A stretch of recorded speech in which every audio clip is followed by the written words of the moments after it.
Hi guys, Peter here once again. Thanks for joining me on my channel. If you haven't been here before, this is Thailand Bound and I speak about all things Thailand. Today I'm going to be reading you out two stories as it's Saturday. I normally read out stories on a Saturday. The reason there's only two this week is because the length of the video is the same as it always is, but these two stories are quite long, so I've only been able to squeeze two in the allotted time that I give myself to tell these stories. Okay, but a little bit of a treat for you. Do you remember the story from last week, the 23-year-old kid, I say kid, the young man who went over to Thailand for the first time? He was 23. He'd been working in Saudi Arabia. He's Scottish. He landed in Bangkok. He'd never seen anything like it in his life before, and then he went on down to Pattaya, and that was a story where I put some of the old pictures in as a montage at the end of his story. Well, he's actually sent me the part 2 of that story. Now, when people send me stories, I normally put them in a queue, and depending on how many stories I've got, that's when they'll get read out. So if I've got 10 stories, it could be sort of 3 weeks, 4 weeks till I read out a new story. But as this is part 2 to that story last week, and it's still kind of fresh in everybody's memory, including mine, I thought I'd push this right to the top of the queue and tell it this week. And hopefully you can still remember when he was in Bangkok and Pattaya when he was 23, everything that happened. And he's now 47, and I'll let him tell his story through me. And we won't waste any more time as usual. I'll get straight into it. So here we go. สวัสดีค่ะ After leaving Thailand in 1983, after a few weeks vacation, I had every intention of returning for another holiday or holidays.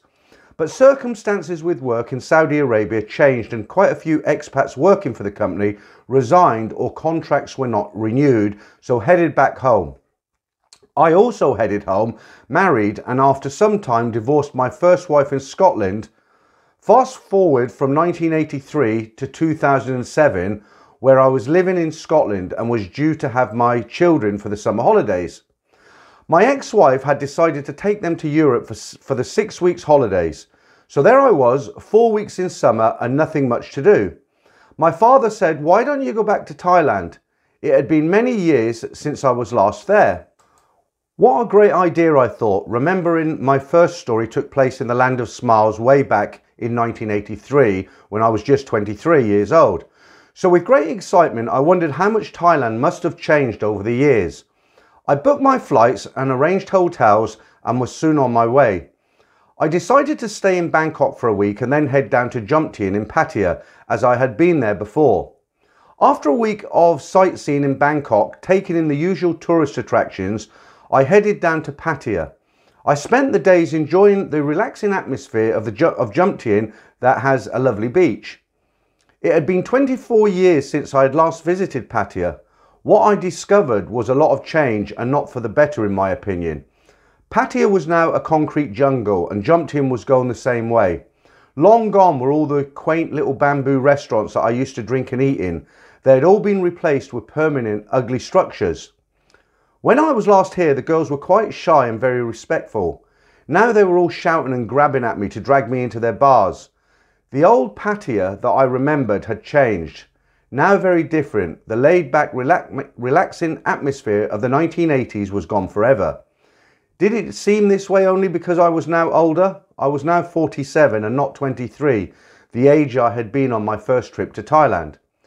The first couple of days I spent time just wandering around, remembering what Pattaya used to be like, or at least trying to, as it was a long time ago.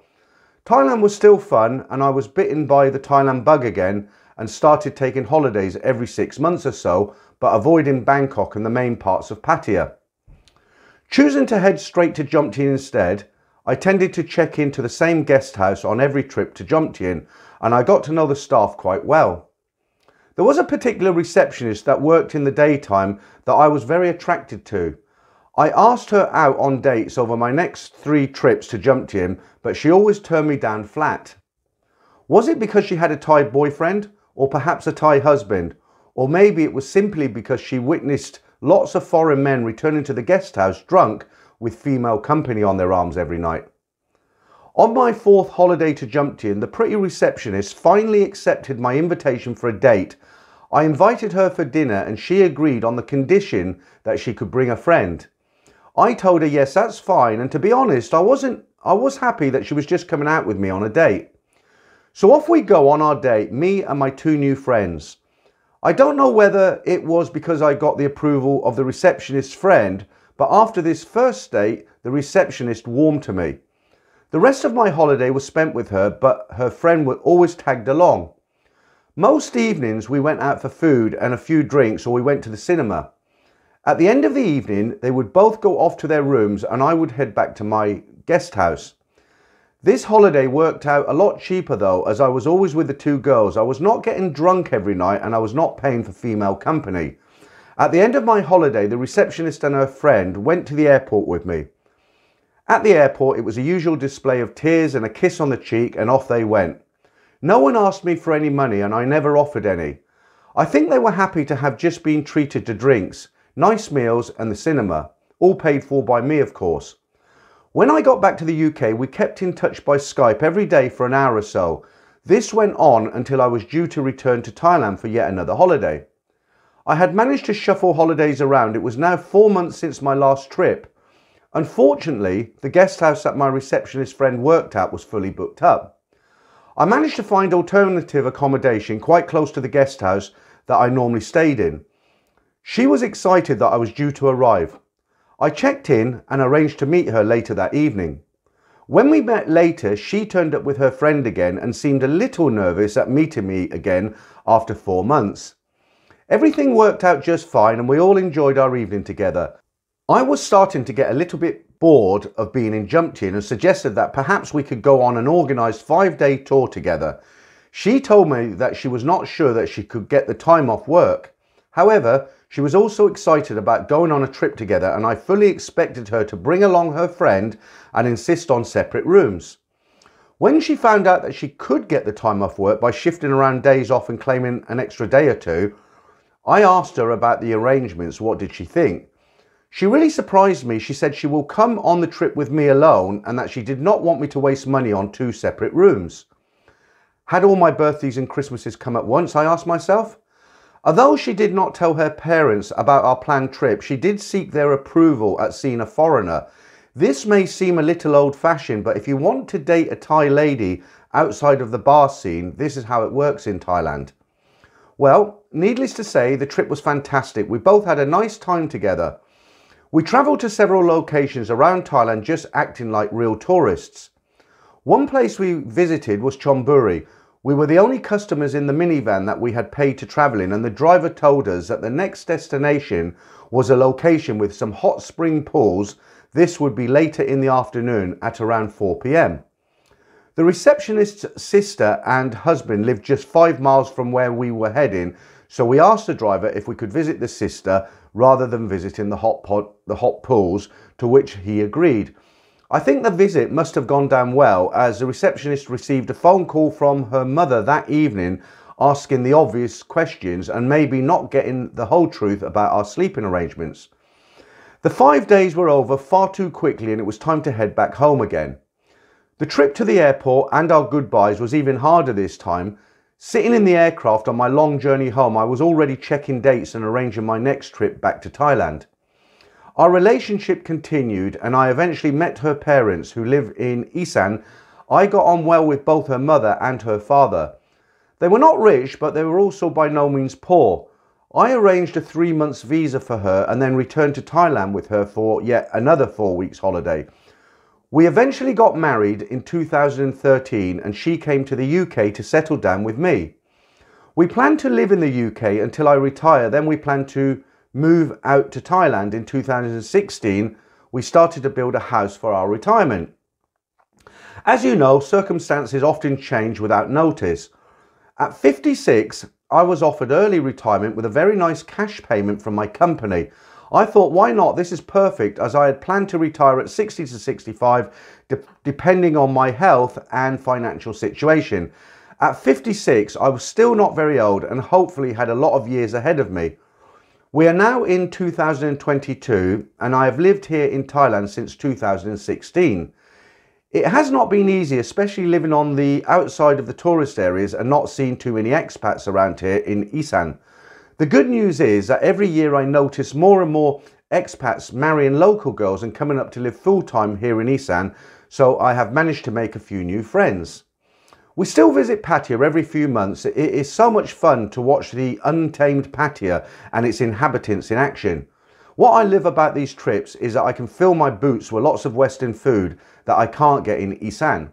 I can walk into any number of restaurants and order a full English breakfast. Can you imagine what a treat that is when you can't do it normally?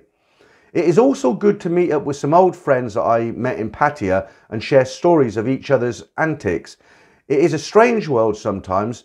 Here I am living with my Thai receptionist wife in a rural part of Thailand and very happy.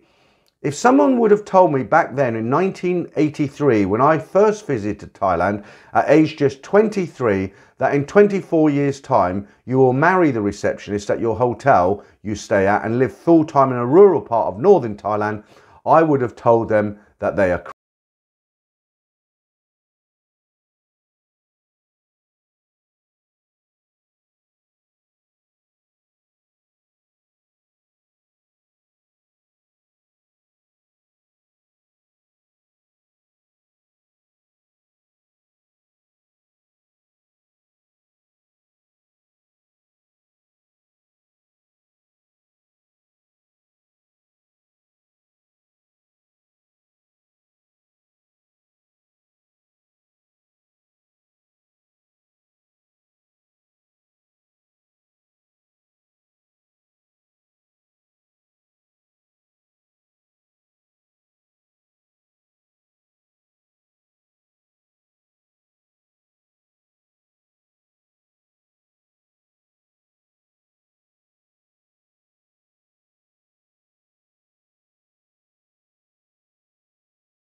story that ended quite well. What put a smile on my face reading that the first time, he never ever refers to any name, not a name change or anything. It's always the receptionist. So yeah, there you go. Right, let's go straight into our second story. Okay, the stories have a bit of a vintage feel this week because just by coincidence, and it is a coincidence, this story actually took place in 1984. So the last one was 1983. This is 1984, and I didn't plan it that way. It's just how the stories came in. And it's quite a nice story. And I can kind of relate to this because obviously I wasn't there in the 80s, but not too long after that in the early 90s. So a lot of what the guy's speaking about in this story, I can kind of relate to it, especially what he says about Pattaya. All right, so let's get straight into this one. In 1984, there was a world of difference in travel compared to today, and the Asian cities were different. In August, they were all set at a comfortable temperature of 93 degrees Fahrenheit with humidity. The Korean taxi driver got lost in Seoul and we physically had to rudely abandon him in the middle of the city and hailed a different taxi to get us to Kimbo Airport. The Thai Airways flight was great, but it stopped in Taipei and Hong Kong, both very hot, and then on to Bangkok. When flying, it was almost twilight and I could see that we were approaching what looked like the Vietnam coastline. A quick check in the booklet that showed the flight route confirmed this. This scared me a little as I recalled from the Vietnam War that was the airspace where the US B-52s used to fly. Would this be safe? I asked the flight attendant if we could fly over Vietnam. He smiled broadly and said, yes, we have contract. I looked at Gary and said, a contract with Vietnam? The war had been over for less than 10 years. The Russians had fairly recently shot down a commercial Korean airliner barely inside their airspace, so a contract with a communist was not very reassuring. We gulped, but it was fine and fantastic scenery below. The flight arrived and it was already nearly 9 p.m. local time. As we went through customs and immigration, we didn't know what to expect. Some people took a long time, others went through quickly. As members of the US Navy, we had travelled to many places, but not here. The immigration officer looked at my passport and then took Gary's passport and looked at his, stamped them, then he smiled and said, ah, brothers. Gary and I looked nothing like each other. I was tall and he was heavy set.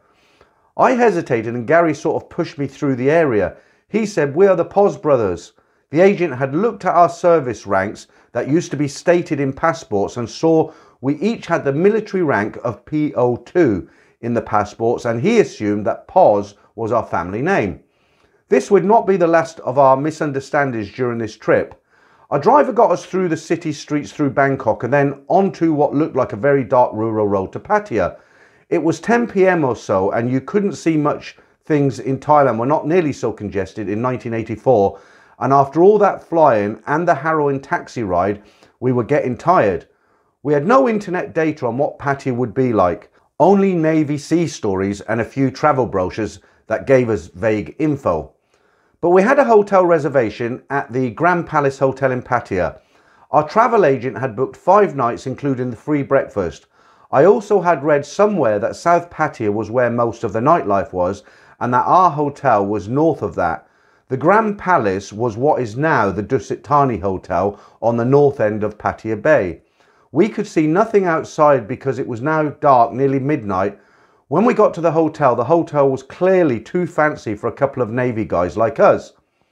The shower had heads in 2 places and was confusing. We checked into the rooms and had a quick shower. It was about midnight. Gary burst into my room. He said, "Do you hear that banging?" I came out of the bathroom and heard it. Something was banging onto my window. We looked at each other, realizing we were on the 9th floor and it could not be a tree. Very unsettling. We got to the lobby and went out front and saw that it was raining like heck. The wind and the rain had been slamming into the hotel. The storm just arrived suddenly and then ended just as quick as it had begun. Now we ran into the language barrier. The hotel had a BART bus, but the driver couldn't understand our request in English to take us to the bars, or where are the bars. He just didn't know what to do with us, where to take us. How could this be? Finally, I tried saying South Pattaya. He smiled and said, "Ah, South Pattaya." We didn't ride far until we found outdoor bars and jumped out. We were roughly where Soi 4 or 5 was, outdoor bars, still steamy hot despite of the rain.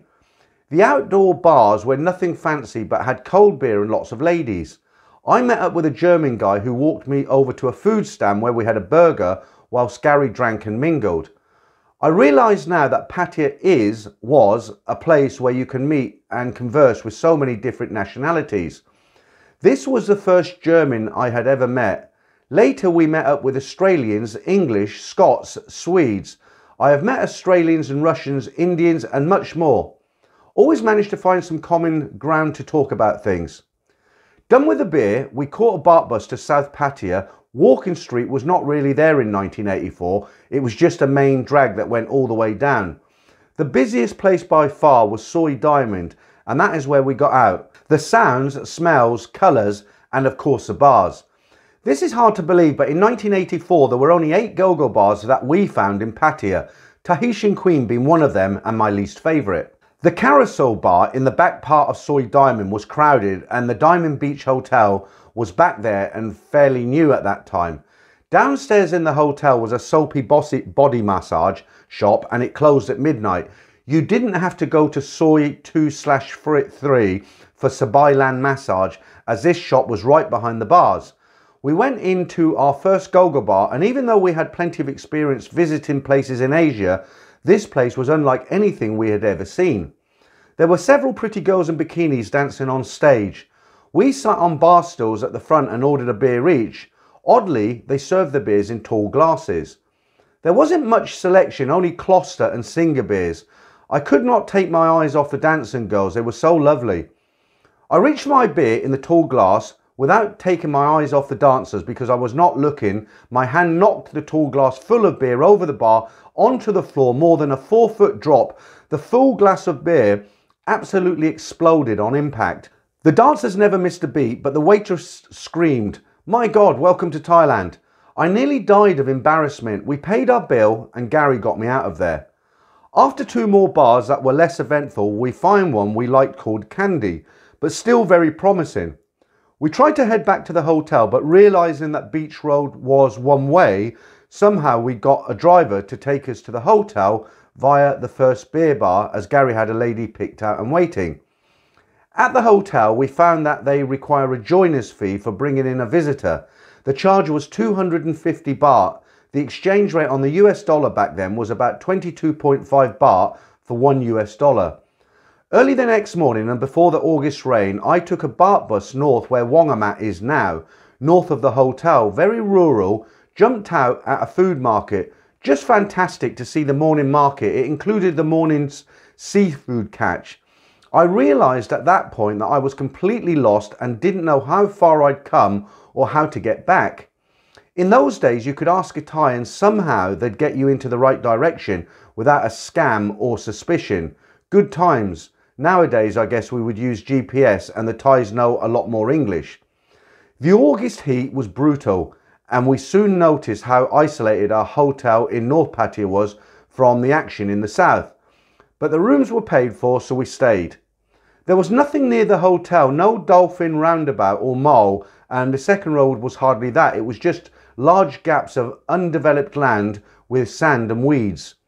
Sabai Land and Sabai Room massage parlours were across the second road from each other, and one of them had a small bowling alley next door. Really nothing else out there in 1984. You could walk down the hot, humid beach road and buy orange soda in a plastic bag to carry. There were no beach chair vendors and not many food stands until you got down to Soi Post Office area. If Soi 6 existed, which I don't think it did, we certainly didn't see it and would have remembered it. Much of Pattaya was undeveloped. There were no Chinese or Korean tourists, only a few Japanese men and mostly Europeans on holiday. August was the rainy season and the rain was constant. That explained why we got a great deal on the hotel flight package. That night out we discovered what was to be called the sports bar and later the beer garden complex on the waterfront near the front of today's Walking Street. As recently as 2015 or so, the complex hosted Thai boxing. In 1984 they hosted real fights, live action with young Thai boxers complete with the special Thai boxing music. We were seated in a bar next door to that sports complex where two English guys approached us and pleaded with us to move to the sports complex now because a foreign man was going to fight a Thai fighter and he would need all the support he could get, in brackets, from drunken Yanks. We hurried over there and got seated. There were a lot of Europeans and Australians there and the place was buzzing. After a beer or two, the event started, the fighters came out and the foreign man was a burly curly-haired blonde, maybe 190 pounds. He had all the Thai fighting costume on and was warming up. Now the place was really buzzing. His Thai opponent looked slender, all of 140 pounds if that. Both danced around the ring. The Thai waiters were trying to coax the foreign spectators into gambling by yelling, 20 baht Thai. I assumed the fight was fixed, so we didn't bet on anything. The first round started amongst the screaming and yelling from the customers. This was awesome. The music came on and the first round started. The foreign fighter just overpowered the smaller Thai man. He kicked, he punched, he dragged and pulled the Thai fighter around. It really looked like no contest. We kept waiting for a knockout blow, but the Thai fighter was resilient even if anything else. The first round ended amidst screaming from the men encouraging the foreign fighter. We assumed he was a European and he did seem encouraged. The second round started like the first, but the Thai fighter was willing to counterpunch and was more aggressive, putting up a fight. About halfway into the second round, with the foreign fighter moving in, the Thai boxer executed a 360-degree spin, complete with a kick right across the chin of his opponent. The foreign man dropped to his knees in a flash and the referee stopped the fight there and then. We screamed to let the match continue. Get up and fight, we yelled. Easy for us to say, but one look at the eyes of the foreign fighter told us he was clearly out of it, paralysed. They helped him to his corner. He never knew what hit him. Obviously the Thai fighter was told to just play the first round like an exhibition for the crowd and then get to business in the second round. Even though he looked overmatched in the first round, the fight was never in doubt for him. Our bar hopping continued back then. There were no ATM machines, only money cashier windows, and we had to cash traveller's checks. Imagine that, traveller's checks. So we couldn't load up on fresh cash without trekking back to the North Pattaya. Soon we became very familiar with the Pattaya bar scene. As small as it was, we searched for a better beer than Gloucester and Singer, and it was very hard to find. Remember, we were stationed in Korea and the brand of OB beer there is sweet and almost everything else tasted bitter to us, and no San Miguel Light in those days. During the trip we found an outdoor bar facing the beach called Pengai, and it was run by an Australian guy. They sold Foster's at a high price, so that was our go-to bar from now on. The Thai ladies in bars were very friendly, but not nearly as aggressive as they would become by 2015. Also, there were no tattoos on women as I recall, and none of them smoked. The ladies working in the hotels were just as prim and proper and educated as they are today. People were very courteous. We never got scammed by anyone, although the jet ski guy tried. Soy Diamond had a currency exchange out front, and there was a man who carried about a 6 or 7 foot long python. He would allow travellers to hold the snake for photos in exchange for money. Gary and I saw that and never considered it until one night when we had enough beer. Gary said he would do it, and I said that I would only do it if he stood on the side nearest the snake's head. So we had the python's body across our shoulders and necks and got that photo, which I still have today. It was taken on one of those old Polaroid instant cameras. After a few days we knew the town. We were approached by a driver who offered to take us to a party place just outside of Pattaya to a pool resort area to see if we liked it and wanted to see something different, but of course he had a fee. Like fools, we agreed. This driver literally took us into the jungle. It was just about dusk that day. The rain had stopped, but we really wanted out of that vehicle. We arrived at a location that could hardly be called a resort. It was sort of an outdoor area with a nearby hotel and some chairs and tables, and you could get a beer delivered. We looked around and at our surroundings and said to each other, like, what will they do, execute us here?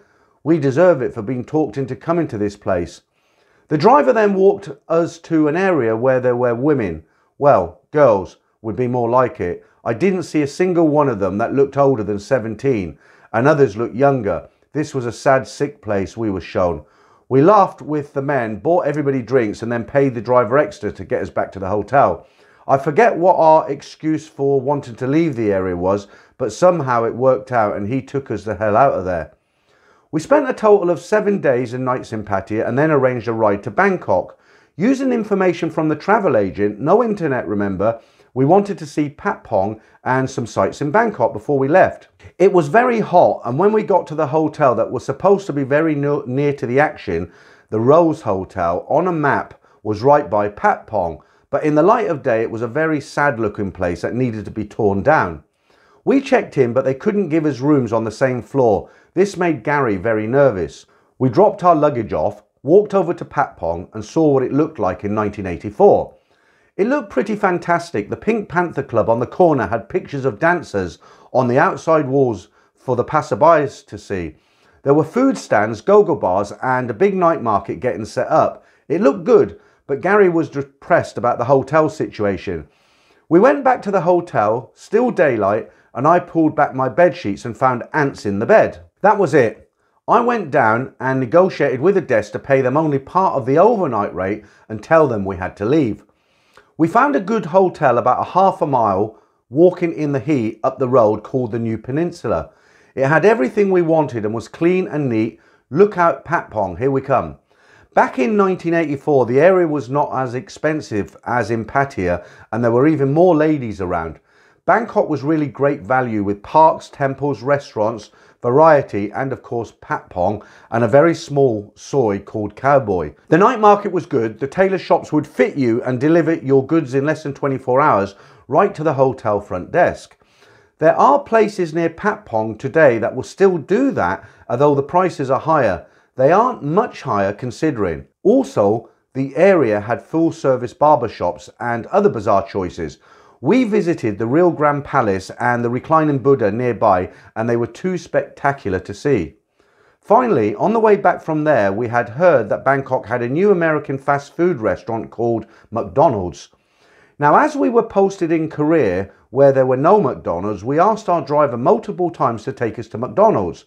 He did not understand at all, and finally when we pronounced it MacDonald, then he beamed, "Ah, MacDonald," and we went. Fast, clean, cute counter girls, and the Thais were at the time so proud to have this franchise there in Bangkok and to see foreign customers come inside. Such a nice greeting. In Patpong we drank Amarit until we were practically in comas, then had to face a very early flight out the following morning. The flight back to Korea wasn't nearly as much fun and included very boring food on board. We ate it with great difficulty after a week of eating and drinking in such a special place.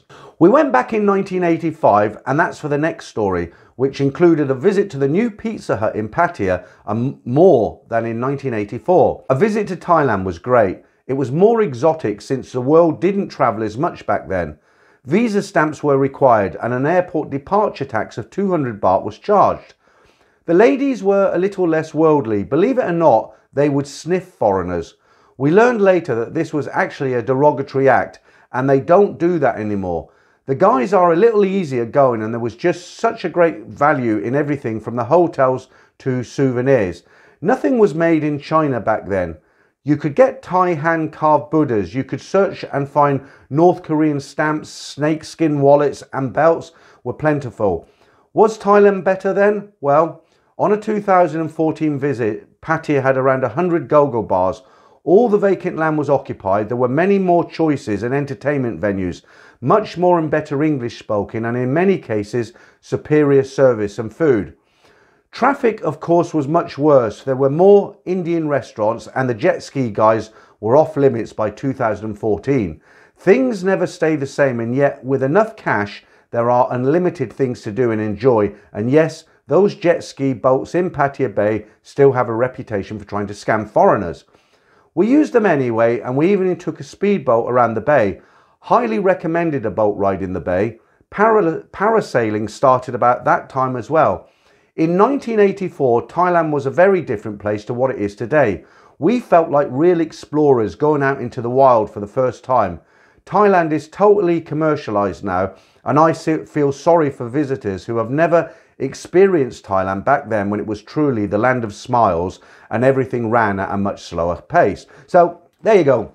As I said at the beginning of the video, I can relate to a lot of what he's saying. Kloster beer was a kind of a German beer, and it's not sold anymore. It's been gone for years. I do remember Kloster beer, and I do remember Pattaya, the second road, what he describes there. There were large clumps of land that had nothing on them, just scrubland, you know. And actually, one thing I'd forgotten about, and this reminded me, was the plastic bags with the orange soda. I remember them. You didn't buy like cans of Coke and cans of Fanta. You got, I can't remember what they dispensed it from, but you ended up with a plastic bag with string and a straw in it. And I'd totally forgotten all about them. And the carousel bar, of course, was the last time I was in Pattaya, it was still there. But everything's totally different, as he said in the story there. All right, so two great stories there. There'll be more next Saturday. Don't know how many. Guys, if you're around on Friday, 9 p.m. UK time, it'd be great if you could join me for the live stream. We had a good one last week, as we do most weeks. And if you're not into the live streams, then I'll be back with more stories next Saturday. So once again, guys, thanks for joining me for these two stories. I hope you found them fun.